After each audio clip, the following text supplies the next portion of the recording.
आदरणीय उमेश नाथ जी महाराज की जय। ये जो निर्णय लिया गया है ये बहुत व्यवस्थित है, सटीक है और इसको पूर्ण रूप से समझने के साथ मन वचन कर्म से इस काम को करने का पूरा प्रयास करेंगे। अभी अभी आपने बाल योगी संत उमेश नाथ महाराज को सुना। उमेश नाथ महाराज कौन है? उज्जैन के वाल्मीकि धाम आश्रम के प्रमुख पीठाधीश्वर, जो सनातन को साथ लेकर चलेगा वो देश पर राज करेगा का नारा देने वाले उमेश नाथ महाराज फिलहाल चर्चा में है। क्यों? दरअसल मध्य प्रदेश से बीजेपी ने उन्हें राज्यसभा का उम्मीदवार बनाया है। राज्यसभा के लिए राजनीतिक दल अपने अपने उम्मीदवारों के नामों का ऐलान कर रहे हैं। बीजेपी ने कई नामों की घोषणा की है। मध्य प्रदेश से उमेश नाथ महाराज, डॉक्टर एल मुरुगन, माया नारोलिया और बंसीलाल गुर्जर के नाम फाइनल हुए हैं। 13 फरवरी को भाजपा में शामिल हुए अशोक चौहान महाराष्ट्र से राज्यसभा उम्मीदवार बने हैं। वहीं बीजेपी के राष्ट्रीय अध्यक्ष जेपी नड्डा को गुजरात से राज्यसभा भेजे जाने की तैयारी है। ओडिशा से रेल मंत्री अश्विनी वैष्णव के नाम पर भी मुहर लग गई है। इन सभी नामों में वाल्मीकि समाज से आने वाले संत उमेश नाथ महाराज के नाम की काफी चर्चा हो रही है। उमेश नाथ महाराज के राज्यसभा नॉमिनेशन के क्या मायने हैं, ये समझने के लिए हमने बात की इंडिया टुडे टीवी के डेप्यूटी एडिटर हेमेंद्र शर्मा से। सुनिए उन्हें। उमेश नाथ जी महाराज जो वाल्मीकि धाम उज्जैन के पीठाधीश हैं, उनको भारतीय जनता पार्टी ने राज्यसभा के लिए अपना उम्मीदवार बनाया है। उनका राज्यसभा में जाना तय है, क्योंकि विधानसभा का जो अंक गणित है उसमें से अभी जो 5 राज्यसभा के लिए जो सीटें खाली हुई उनमें से 4 भारतीय जनता पार्टी को मिलेगी, जबकि 1 कांग्रेस पार्टी को मिलेगी।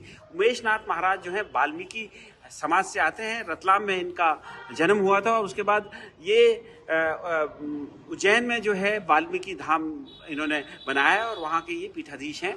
और ये जो है इनकी जो धाम है वहाँ पर गृह मंत्री अमित शाह से लेकर आरएसएस प्रमुख मोहन भागवत, तमाम बड़े नेता वहाँ पर आशीर्वाद लेने के लिए जाते रहते हैं। और इसके अलावा योगी आदित्यनाथ उत्तर प्रदेश के जो मुख्यमंत्री हैं उनसे भी इनका विशेष स्नेह है, वो भी वहाँ पर आते रहते हैं। और जो इन्होंने जो एक नारा दिया है और भारतीय जनता पार्टी के लिए जिसको ध्यान में रखकर इनको वहाँ पर जो चुना गया है वो ये था कि जात पात खत्म करके देश की बात की जाए।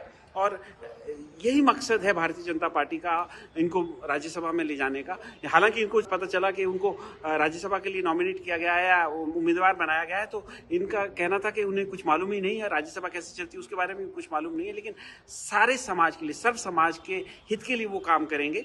और वाल्मीकि समाज को साधने के उद्देश्य से न केवल मध्य प्रदेश में बल्कि पूरे देश भर में इससे एक मैसेज भारतीय जनता पार्टी ने भेजने की कोशिश की है। और इससे निश्चित तौर पर भारतीय जनता पार्टी को लगता है कि आने वाले चुनाव में, लोकसभा चुनाव में इनको फायदा होगा। राज्यसभा नॉमिनेशन को लेकर जब उमेश नाथ महाराज से सवाल पूछा गया तो उन्होंने बताया कि खुद मीडिया के माध्यम से उन्हें इस बात की जानकारी मिली।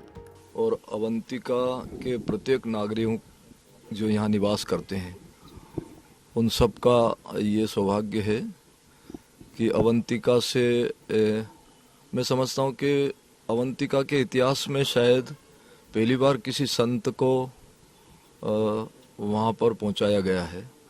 तो अवंतिका का सौभाग्य भी है और संत समाज का आशीर्वाद भी है। मैं समस्त संत महात्माओं की ओर से माननीय मोदी जी को आशीर्वाद देता हूँ और उनका जो सोच है तो वो ऊंची सोच और ऊंचा विचार, इन समस्त भावनाओं को मैं आदरपूर्ण रूप से मैं समझता हूँ और मैं अपने जीवन में स्वयं भी उसको साथ लेके चलता हूँ। ये जो निर्णय लिया गया है ये बहुत व्यवस्थित है, सटीक है और इसको पूर्ण रूप से समझने के साथ मन वचन कर्म से इस काम को करने का पूरा प्रयास करेंगे। आप सब लोगों को आशीर्वाद है, सब लोग प्रसन्न रहो। 1964 वो साल जब उमेश नाथ महाराज ने संन्यास ले लिया, यानी अपनी बाल्यावस्था से ही उमेश नाथ महाराज एक सन्यासी की तरह रहते हैं। 1992 में वे 8 प्रांतों के राजकीय अतिथि रहे। उन्हें गौरव इंडिया अवार्ड के अलावा अन्य कई सम्मानों से भी नवाजा जा चुका है। उधर बात कांग्रेस की करें तो सोनिया गांधी ने राजस्थान से राज्यसभा के लिए नॉमिनेशन फाइल किया है। इस दौरान जयपुर में उनके साथ कांग्रेस अध्यक्ष मल्लिकार्जुन खड़गे, महासचिव केसी वेणुगोपाल, प्रियंका गांधी और सांसद राहुल गांधी भी मौजूद रहे। राहुल गांधी एक दिन के लिए अपनी भारत जोड़ो न्याय यात्रा से वापस आए थे। पार्टी ने राज्यसभा के लिए कई और नेताओं की उम्मीदवारी की घोषणा की है। इस बीच लोकसभा चुनाव 2024 में रायबरेली से प्रियंका गांधी के चुनाव लड़ने की भी चर्चा तेज है। राजस्थान में राज्यसभा की 10 सीटें हैं। 3 अप्रैल 2024 को कांग्रेस से मनमोहन सिंह और भाजपा से भूपेंद्र यादव का कार्यकाल पूरा हो जाएगा। इनके अलावा भाजपा से किरोड़ी लाल मीणा वाली राज्यसभा सीट भी खाली है। विधानसभा चुनाव में जीत हासिल करने के बाद उन्होंने राज्यसभा से इस्तीफा दे दिया था।